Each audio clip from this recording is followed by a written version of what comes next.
Assalamualaikum warahmatullahi wabarakatuh. Selamat bergabung kembali di video pembelajaran mata kuliah Hukum Etika Bisnis di pertemuan 13.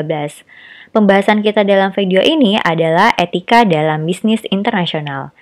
KBR Trans berpendapat bahwa pandangan yang menganggap norma-norma moral relatif saja tidak bisa dipertahankan.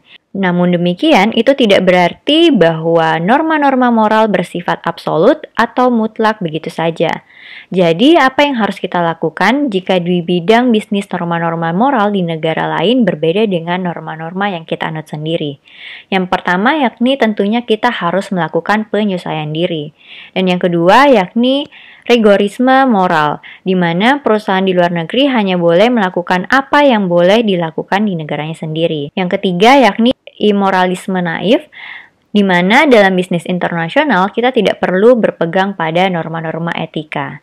Saat ini, bisnis internasional membuka peluang dan tantangan global yang sangat besar, sehingga pebisnis internasional harus menghadapi konsekuensi timbulnya masalah ekonomi bisnis global yang lebih berat. Seperti kita ketahui, pebisnis global dari negara-negara maju saat ini yang mendominasi penguasaan daerah pasar yang sangat luas, meliputi berbagai belahan benua dan menjual produknya dengan leluasa karena memiliki sistem produksi massa yang lebih ekonomis dan berkualitas. Sementara berbanding terbalik dengan negara-negara berkembang yang belum mampu menyaingi kelihayan pebisnis global agar dapat setidaknya menyamai kualitas produksi mereka. Bahkan negara berkembang hanya mampu mengimpor segala bentuk barang konsumsi produksi dari negara maju. Negara berkembang saat ini hanya mampu membuka perbatasan negaranya untuk dijadikan pasar produk teknologi tinggi dari negara kapitalis. Globalisasi bisnis di saat ini memang sudah tidak dapat dihindari. Proses globalisasi membentuk berbagai peristiwa perekonomian dunia seperti yang pertama yakni terbentuk forum kerjasama di bidang ekonomi seperti AFTA di Asia Tenggara, APEC di Asia Pasifik, kerjasama ekonomi negara-negara Teluk, African Financial Community di benua Afrika. Yang kedua, terbentuknya pasar baru berbagai jenis komoditas karena banyak negara bersifat tertutup sekarang menjadi lebih terbuka menerapkan mekanisme pasar terbuka. Yang ketiga, yakni adanya perluasan usaha perusahaan multinasional. Yang keempat, perusahaan konglomerasi tumbuh pesat di negara-negara industri baru di negara-negara sedang berkembang. Yang kelima, yakni peredaran produk-produk berlisensi makin banyak berbentuk produksi obat-obatan, kosmetik, makanan, minuman, pakaian, dan produk lainnya. Yang keenam, bentuk bisnis kemitraan waralaba atau franchising untuk menghasilkan, memasarkan, dan menjual produk tertentu semakin marak berkembang. Dan yang terakhir yakni bisnis swasta yang berkembang tetap dipantau oleh pemerintah dengan berbagai cara, dan pemerintah juga berbisnis secara global. Norma-norma moral dan etika bersifat universal, akan terus berperan sepanjang situasi, kondisi, waktu, dan ruang berlaku, seiring dengan perkembangan bisnis global. Kemampuan pebisnis melaksanakan norma etika di saat berbisnis dipengaruhi oleh beberapa faktor, antara lain yakni filosofi kehidupan bisnis, kepribadian pebisnis, sistem dan peringkat nilai kehidupan, latar belakang pendidikan, kultur masyarakat lokal, dan kultur organisasi perusahaan lokal. Etika pasar bebas terkait dengan produk dalam Peraturan Pemerintah Nomor 15 Tahun 1991 tentang Standar Nasional Indonesia, standar yang ditetapkan oleh instansi teknis setelah mendapat persetujuan dari Dewan Standarisasi Nasional dan berlaku secara nasional di Indonesia. Adapun pentingnya etika dalam pasar bebas terutama tampak dari dua segi, yakni segi keadilan sosial di mana kepada semua peserta dalam kompetisi di pasar diberikan kesempatan yang sama. Peran etika ini sudah cukup dibicarakan ketika kita mempelajari aspek-aspek negatif liberalisme dan kapitalisme.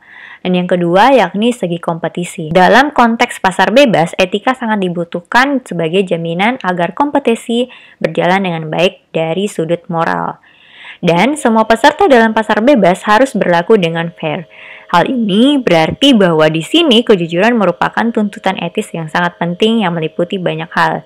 Yang pertama yakni penggunaan alat pembayaran atau uang, yakni menggunakan uang asli bukan uang palsu. Yang kedua yakni penggunaan alat pembayaran dalam bentuk cek, yang tentunya bukan cek kosong. Selanjutnya, dumping dalam bisnis internasional. Dumping adalah praktek menjual barang di pasar luar negeri dengan harga yang lebih rendah dari harga di pasar dalam negeri atau harga normal. Praktek dumping dilakukan sejak adanya perdagangan internasional yang merupakan salah satu bentuk dari kebijakan diskriminasi harga dalam rangka mengoptimalkan keuntungannya. Dumping produk bisa diadakan dengan banyak motif yang berbeda. Di antaranya, yakni si penjual memiliki persediaan terlalu besar, yang kedua berusaha untuk merebut monopoli dengan membanting harga, dan yang ketiga setelah monopoli berhasil, maka si penjual dapat menentukan harga seenaknya dan meraup keuntungan. Untuk bisa mengenakan tindakan anti-dumping berupa pengenaan bea masuk anti-dumping dalam rangka menanggulangi praktek dumping tersebut harus dipenuhi 3 kriteria, yakni produk suatu negara yang diekspor dengan harga dumping. Yang kedua, industri dalam negeri negara pengimpor mengalami kerugian. Dan yang ketiga, adanya hubungan kausal antara barang impor dumping dengan kerugian yang dialami oleh industri dalam negeri pengimpor.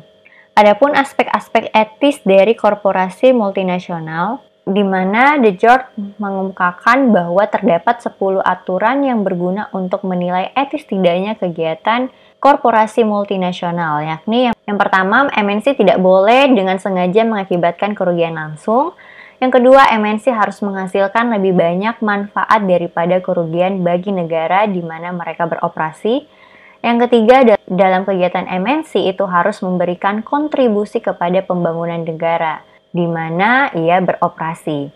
Yang keempat, harus menghormati hak asasi manusia dari semua karyawannya. Yang kelima, sejauh kebudayaan setempat tidak melanggar norma-norma etis, MNC harus menghormati kebudayaan lokal itu dan bekerja sama dengannya, bukan untuk menentangnya.